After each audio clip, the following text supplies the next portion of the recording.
हाँ तो दोस्तों, इस वीडियो के अंदर हम एजी यूनिवर्सल के आईपीओ के बारे में बात करेंगे और जानेंगे कि इस आईपीओ के अंदर आपको कितना लिस्टिंग गेन मिल सकता है और आपको इस आईपीओ के अंदर अप्लाई करना चाहिए या नहीं। चलिए शुरू करते हैं। तो देखिए, सबसे पहले हम ये जानेंगे कि ये कंपनी क्या काम करती है। तो देखिए, जो कंपनी है 2008 में ये कंपनी स्टार्ट हुई थी, यानी कि लगभग 14 से 15 साल ये कंपनी को स्टार्ट हुए हो चुके हैं।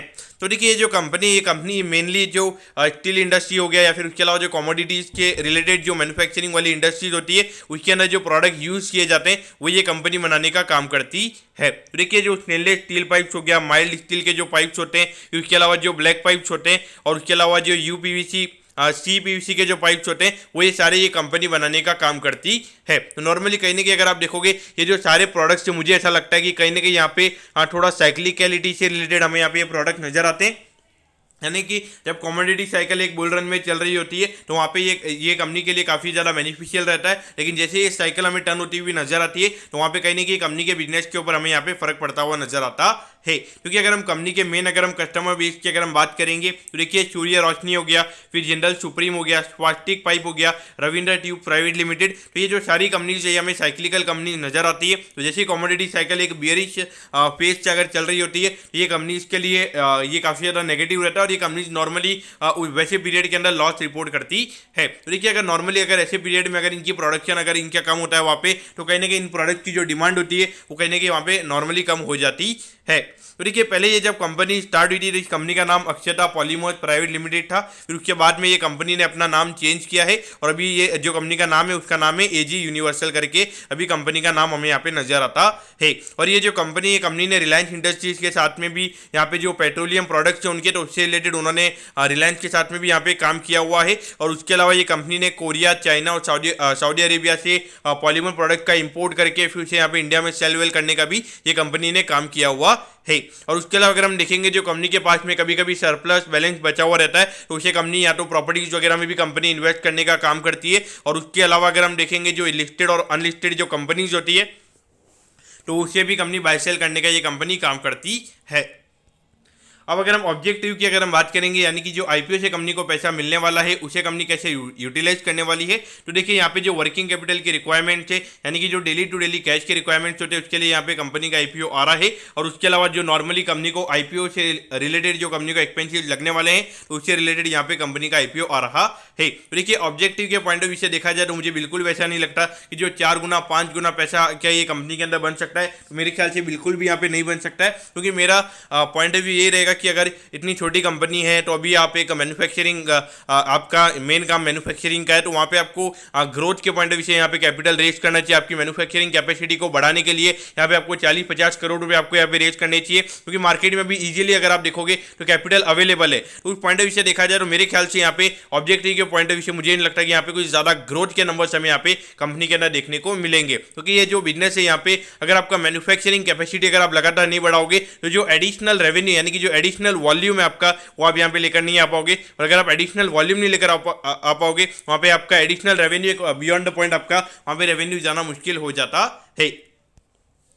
अब अगर हम फाइनेंशियल्स की अगर हम यहाँ पे अगर हम बात करेंगे तो फाइनेंशियल से पहले अगर हम प्रमोटर्स की अगर हम बात करेंगे तो देखिए, भारती गुप्ता जी और यहाँ पे अमित गुप्ता, ये दोनों हमें कंपनी के प्रमोटर्स नजर आते हैं। तो देखिए, यहाँ पर अगर हम रेवेन्यू की अगर हम बात करेंगे तो 2020 में 20 करोड़ के लगभग कंपनी के रेवेन्यू के नंबर थे। उसके बाद में 38 करोड़ के लगभग रेवेन्यू का नंबर हुआ था और उसके बाद अगर आप देखोगे 70 करोड़ के लगभग ये नंबर गया था। लेकिन अभी लगभग 8 महीने में कंपनी ने 35 करोड़ का ही रेवेन्यू किया है और यहाँ पे लगभग 1 करोड़ की प्रॉफिटेबिलिटी कंपनी ने कर ली है। और अगर हम प्रॉफिटेबिलिटी की अगर हम बात करेंगे तो यहाँ पे 4 लाख रुपए के लगभग ये नंबर था, फिर उसके बाद में 14 लाख हुआ था और उसके बाद में 70 लाख तक ये नंबर गया था और अभी कंपनी ने 1 करोड़ 14 लाख रुपए यहाँ पे 8 महीने में कमा लिए हैं। तो देखिए, मुझे ऐसा लगता है कि अभी नॉर्मली अगर आप देखोगे ये ईयर में जितनी भी कंपनीज हैं उनके जो मार्जिन वो यहाँ पे कम होते हुए हमें नजर आए हैं। यहाँ पे कंपनी के मार्जिन कैसे इंप्रूव हुए हैं, तो मुझे लगता है कि यहाँ पे फाइनेंशियल नंबर्स में थोड़ी सी मिस्टेक है। ये नंबर फिर से कंपनी को ये मार्जिन पे फिर से रिपीट कर पाना मेरे ख्याल से मुश्किल रहेगा, ये मेरा पॉइंट ऑफ व्यू है। मुझे लगता है कि यहाँ पे थोड़ा सा नंबर में कुछ हमें यहाँ पे रेड अलर्ट यहाँ पे कंपनी का नजर आता है।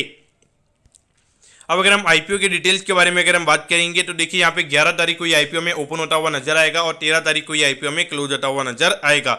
यहाँ पे 60 रुपीज पर शेयर पे कंपनी शेयर दे रही है। 2000 शेयर्स का हमें यहाँ पे लॉट नजर आता है, यानी कि एक लॉट को अप्लाई करने के लिए यहाँ पे 1,20,000 रुपए यहाँ पे लगने वाले हैं। और यहाँ पे 8 करोड़ 72 लाख रुपीज का हमें यहाँ पे आईपीओ नजर आता है और जिसमें से 50% का रिटेल कोटा है, यानी कि 4 करोड़ 36 लाख रुपीज के लगभग का हमें यहाँ पे रिटेल कोटा कंपनी का नजर आता है।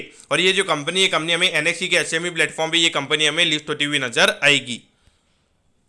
अब अगर हम टाइम टेबल के बारे में अगर हम बात करेंगे तो देखिए 19 तारीख को आपको पता चल जाएगा कि आपको अलॉटमेंट मिला है या नहीं। अगर अलॉटमेंट नहीं मिलता है तो 20 तारीख को आपको रिफंड मिल जाएगा और 21 तारीख को आपके डीमैट अकाउंट में शेयर आ जाएंगे अगर आपको अलॉटमेंट मिलता है। और 24 अप्रैल को ये कंपनी हमें लिस्ट होती हुई नजर आएगी, यानी कि कहीं ना कहीं अगर आप देखोगे जब आईपीओ क्लोज हो रहा है तो उसके लगभग 10 से 11 दिन बाद ये कंपनी हमें लिस्ट होती हुई नजर आएगी।